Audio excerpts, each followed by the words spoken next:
everybody. Thanks for joining me again. This is Rabbi Wagensberg. In our portion Shmini, one of the topics discusses the two sons of Aharon, Nadav and Avihu, who entered into the Holy of Holies and they were killed instantaneously. There is a huge debate as to what they did wrong. According to some in Chazal, these two sons of Aharon entered the Holy of Holies intoxicated.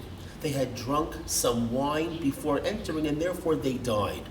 The question is, what's so bad with having a glass or two of wine?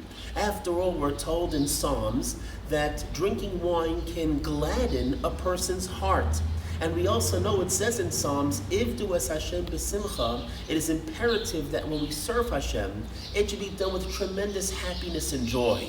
I think it's very fitting that Nadav and Avihu would drink some wine to make themselves happy before doing the Avodas Hashem. Why were they criticized in such a harsh way? Along the same line of thinking, we find that Noach, after the flood, the first thing that he planted was grapes, and he wanted to make wine. And he was lambasted in the Torah for the first thing you have to plant are grapes, and to have wine, and to get drunk. But if you think about it, the world just went through a major catastrophe. The flood wiped almost everybody out. I can't even imagine what it must have been like to descend off of the ark after the great flood, to look around and see such destruction. The world must have been a very sad and depressing place. I think it's very fitting for Noach, wanting to bring some happiness and joy into the world. The first thing he preoccupied himself with was the planting of grapes to have some wine. Why was Noach criticized for wanting to drink some wine? Here the Sfas Emes tells us a very powerful lesson.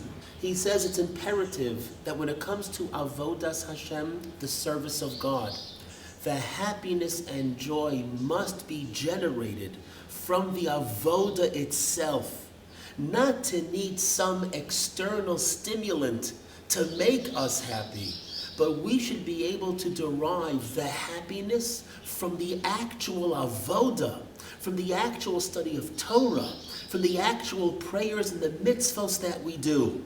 And that was the criticism against Nadav and Avihu and against Noach. They felt they needed something external to stimulate them in order to have the level of happiness to serve Hashem with, but they were on the level expected already to be able to have and derive and benefit from happiness and joy from the actual avoda itself, and that's why they were criticized. So let us ask ourselves, how can we make our practice of Judaism fun? Something that we don't have to do, but something that we want to do. The reason why I think in many cases we find some of the practices or some of the areas to be boring is because we don't know enough about them. If we were to study the depth as to what's going on with prayer, with mitzvos, with various topics of the Torah, and then we begin to appreciate them, that itself would generate one of the greatest feelings of happiness and joy. To the extent that we understand the depth and the breadth, it's something which can literally blow us away, so that when we do those mitzvos and we get involved in prayer or what have you, it's going to be an exhilarating experience, something fun that we're going to want to do and repeat over and over again.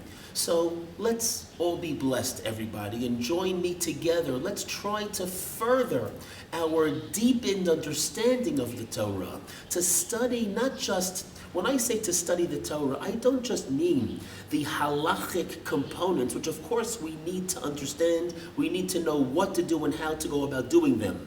I'm also referring to a different type of study, al derech avodas Hashem, a way to study to help us appreciate what these mitzvos mean. How are they relevant to our lives?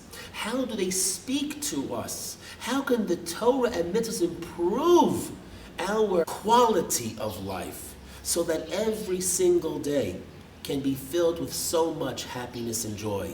May we all be blessed together to continue and explore the journey of understanding our infinite Torah, to be blown away by its concepts, and hopefully then continue and even more so live a life of tremendous happiness and joy. Thanks so much for joining me. Have a fantastic day. This has been Rabbi Wagensberg.